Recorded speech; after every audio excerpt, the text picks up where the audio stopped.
again. And, hello again. Well done again. Thanks. Earlier this week, you told us you probably wouldn't sleep very well ahead of the Poland game.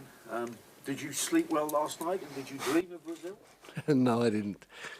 And I suppose one should sleep better after a game and after achieving our goal, but I don't think I did sleep particularly well last night. I feel tired today anyway. Probably look tired, so there's plenty of time to sleep now. I'm not worried about sleep. I've never been worried about losing sleep. We can't really even start to do any sort of detailed planning before December the 6th until we find out who we're playing, because that will affect a lot of our decisions, find out where we're going to be based.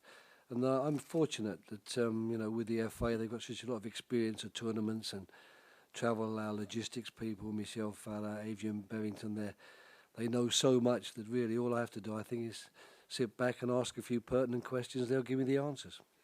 Well, I've been lucky recently. I mean, they are playing, not only playing regularly, they're being quite important people. I mean, Daniel Sturridge was getting excellent reviews for Liverpool and has brought that with him and done it for us. With England, Danny Welbeck's been playing on a regular basis for United. Townsend's been playing for Spurs. Wilshire's been playing for the Arsenal. Walker's been playing for Spurs, just to name 5 off the top of my head. Long may that continue, and I think it will, because I think their club sides know that they've got very good players on their books in these players, and it's their shares, if you like, haven't exactly been diminished by the fact that they've done well in these qualifying games and are now playing regularly for England. Is Leighton Baines now England's best left back? Well, that would be harsh on Ashley Cole, who's still who is a fantastic player. He was injured for these games. It would have been a tough decision for me to make had he been there, because I've got such respect and admiration for both players. But I think for a long time everyone's understood that Leighton is of the very, very highest level, and it's going to be a battle, I guess, between those two to see which one can get his hand on the shirt. And who knows, maybe I'll be lucky enough to find a place where I can rotate them or use them like I've done so far. So I'm just lucky and happy to have 2 such good players, and I'm certainly not prepared to say that this one is the undoubted number 1. Told us last night that if England are to make an impact at the World Cup, it's vital that Wayne Rooney gets there fit and in form. Is he right? Yes, I'd agree with that. I think both Wayne and Stephen have been immense during this campaign, especially during the latter part of it, with Wayne having found such good form at Manchester United and then been able to bring it to the England get-togethers and to the England team when we've played.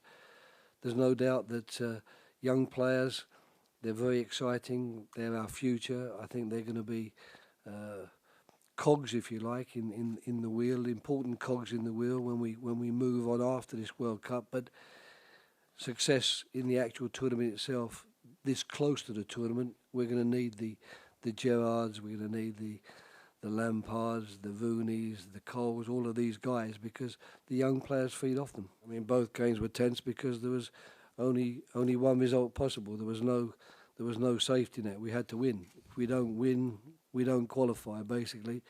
So that brings a lot of tension with it. So I suppose I'm happy that those tense days are over.